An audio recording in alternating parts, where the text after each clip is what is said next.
Hello, मैं doctor Ankush Vasnik, intervention pain physician from Sahyadri hospital, Hadapsar, Pune. आज हम बात करने वाले हैं कैंसर पेन के बारे में।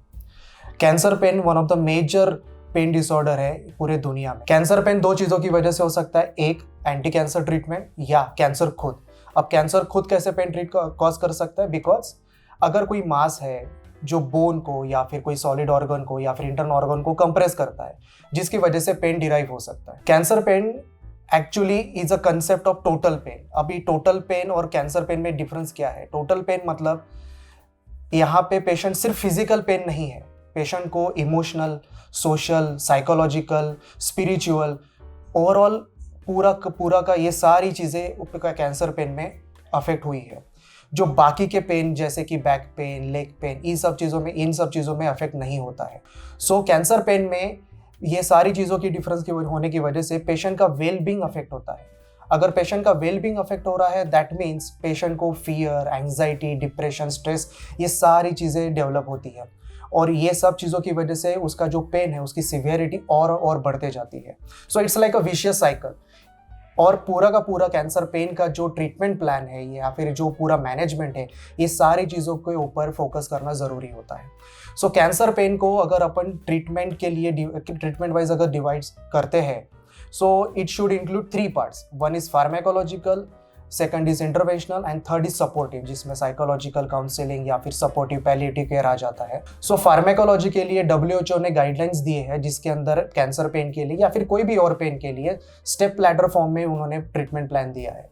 स्टेप लैडर फॉर्म में क्या होता है? जो पेन सिवेरिटी वाइज होता है उस हिसाब से उसका ट्रीटमेंट चलता है। जैसे कि अगर सिर्फ माइल्ड पेन है, उसमें will start with normal analgesic जैसे कि NSAID, जिसमें हम लोग ओपियोइड्स जैसे कि मॉर्फिन, कोडेन, फेंटानिल, ये सारी चीजें ऐड कर सकते हैं डिपेंड अपॉन द सिवियरिटी। और दूसरा एक और ऐड कर सकते हैं एडजुवेंट्स। एडजुवेंट्स में कौन कौन से ड्रग्स आते हैं? जैसे कि स्टीरॉइड्स है, एंटी डिप्रेसेंट्स है या फिर एंटी कन्वल्सेंट्स है या फिर न्यूरोमॉड्यूलेटर ड्रग्स है जैसे कि गाबापेंटीन, प्रीगैबेलिन, ये सारी चीजें एडजुवेंट्स में आ जाती है।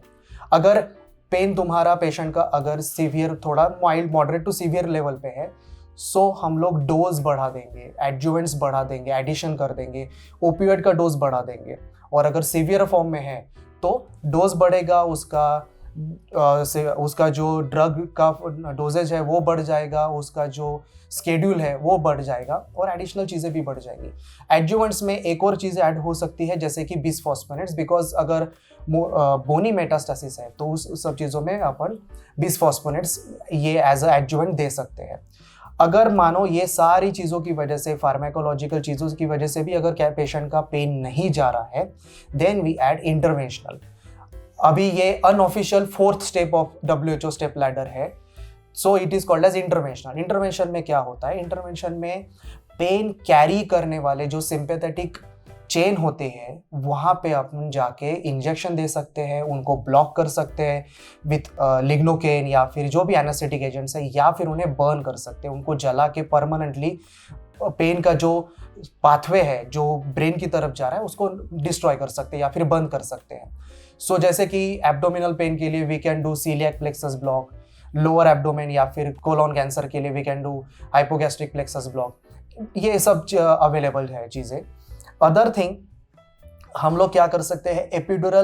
कंटिन्यूस एपिड्यूरल पंप कर सकते हैं, कंटिन्यूस इंट्राथिकल पंप कर सकते हैं।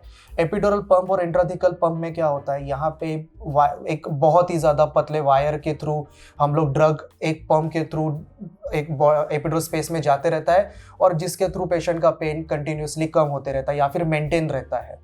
इसके अलावा नर्व ब्लॉक भी कर सकते हैं या फिर nerve block, continuous nerve catheter कर सकते हैं। जैसे कि लंग कैंसर या फिर ब्रेस्ट कैंसर में पेशेंट को शोल्डर पेन होता है, ऐसे में ब्रैकियल प्लेक्सस में हम लोग एक कैथेटर डाल देंगे सोनोग्राफी गाइडेड, और वो कैथेटर उधर ही रहेगा जिसको हम अटैच करेंगे पंप, जिसके थ्रू एनाल्जेसिक जो भी ड्रग्स है वो जाते रहेंगे और उसका पेन कम होता रहेगा।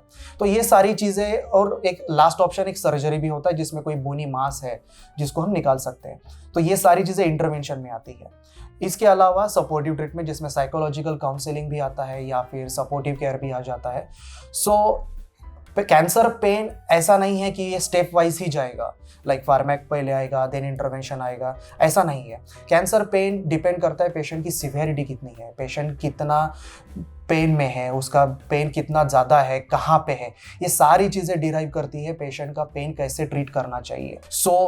हम लोग अगर कैंसर का पेन ट्रीट करना है तो वो फार्मैक प्लस इंटरवेंशन दोनों कर सकते हैं। अगर कोई पेशेंट अगर हमारे पास आता है जिसका बहुत ज़्यादा सिवियरिटी है, then will start with intervention first, जिसकी में अपन इंटरवेंशन करेंगे विथ फार्मैक बाद में आ जाएगा। तो ये सारी चीज़ें साइड बाय साइड चलती रहती है। और ऑफ कोर्स जो साइकोलॉजिकल काउंसलिंग है या फिर जो एक पैलिएटिव केयर है, वह स्ट्रेचिंग एक्सरसाइजेस है, फिजियोथेरेपी एक्सरसाइज है, ये सारी चीज़ें उसमें ऐड करके पेशेंट का लाइफ जितना ज़्यादा हम लोग ईजी कर सकते हैं कैंसर पेन में, वो बहुत ज़्यादा उसके लिए बेटर होता रहेगा। अगर कैंसर पेन के बारे में आपको कोई भी क्वेश्चंस, क्वेरीज या फिर कोई भी जानकारी चाहिए तो आप कमेंट बॉक्स में कमेंट कर सकते हैं, हम उसका आपको पक्का रिप्लाई करेंगे। Thank you.